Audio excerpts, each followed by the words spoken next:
This is the Mistress Carrie Situation Report for November 25th, 2025. Guns N' Roses have announced a 2026 tour. The band, who completed their What You Want and What You Get Are Two Completely Different Things tour earlier this month in Mexico City, will return there on March 28th to begin a run of 42 new shows. The band have also confirmed 2 new single releases. Nothing and Atlas will both be released on December 2nd. Like the other singles released by Guns N' Roses since their reunion in 2016, they are both songs that have their origins in the sessions for 2008's Chinese Democracy album. The band's Warped Tour is taking over the world with the latest edition of 2 international stops. The music festival is back and bigger than ever, adding Montreal and Mexico City to the lineup in 2026. Washington, D.C., Long Beach, California, and Orlando, Florida will also see the Warped Tour return next year. Reggae legend Jimmy Cliff is being remembered by his peers and admirers following his death at the age of 81. In a post on Instagram, the family of Bob Marley, including his son Ziggy, expressed their condolences to Cliff's family and loved ones, saying, quote, as he makes his transition. The post noted that Cliff was an instrumental figure in Marley's rise, having, quote, brought him to producer Leslie Kong in 1962 to record his very first singles, Judge Not and One Cup of Coffee. Sean Paul shared a photo of Jimmy Cliff on Instagram, writing, R.I.P. to the real general. He hit them the harder they came. Fly high, my G. Jamaica's Prime Minister also called Cliff a, quote, true cultural giant whose music carried the heart of our nation to the world, adding that his music lifted people through hard times, inspired generations, and helped shape the global respect that Jamaican culture enjoys today. We give thanks for his life, his contribution, and the pride that he brought to Jamaica. Jimmy Cliff's family announced his death on Instagram, writing that he, quote, crossed over due to a seizure following pneumonia. The family thanked his fans, saying your support was his strength throughout his whole career. He really appreciated each and every fan for their love.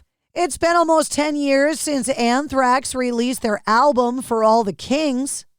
And in a recently removed post from social media, drummer Charlie Benante conveyed that the mixing for the ongoing album has finally concluded at Dave Grohl's 606 studio.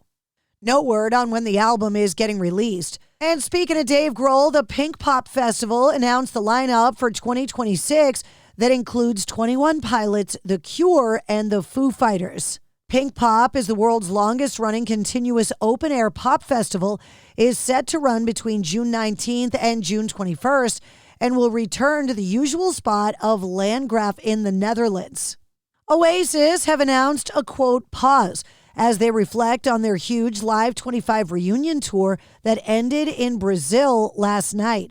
The band's 41-day tour began in Cardiff on July 4th and saw them in 5 homecoming shows in Manchester's Heaton Park, 7 at Wembley Stadium in London, and gigs across the UK, Europe, Asia, Australia, and the Americas. The band wrote in a statement, quote, and so it came to pass, the most damaging pop cultural force in recent British history found its way into the hearts and minds of a new generation.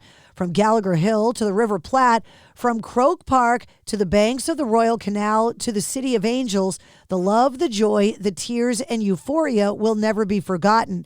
There will now be a pause for a period of reflection. Joe Elliott has paid tribute to David Coverdale just days after the Whitesnake frontman announced he was retiring from performing. Joe said, quote, okay, so hands up if you, like me, a few days ago, you had a little bit of a tear in your eye when you saw Lord Coverdale make his retirement announcement. Now, myself and David go back a long, long way to 1981 to be precise.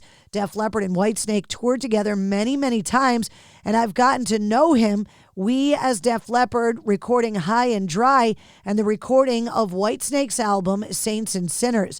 He would allow me to pop into the studio and watch him sing and nurse me off the ledge when I was really struggling to do stuff with Def Leppard and Mutt Lange. He was such a great guy and very generous with his brandy, let's just put it that way. I'm very sad to see David's retirement announcement, but it was kind of expected, really. He's been there, he's done it, and he deserves to spend time with his family and not just worry about it anymore.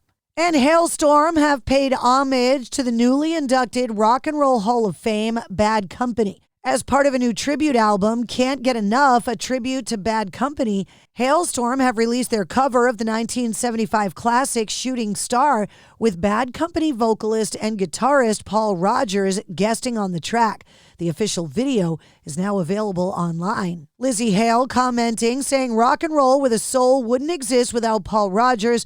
We grew up on the songs and sounds that he gifted this world, and we're honored to be on this record paying tribute to one of the greatest singers of all time." The album was released last month and also features contributions from Def Leppard, Slash, Miles Kennedy, Hardy, and more.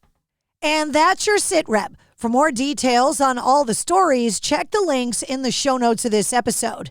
And don't forget to like, follow, share, comment, and subscribe to the Mistress Carrie Podcast. New full-length episodes come out every Wednesday. Episode 285, featuring Corey Bolio from Trivium, is available now.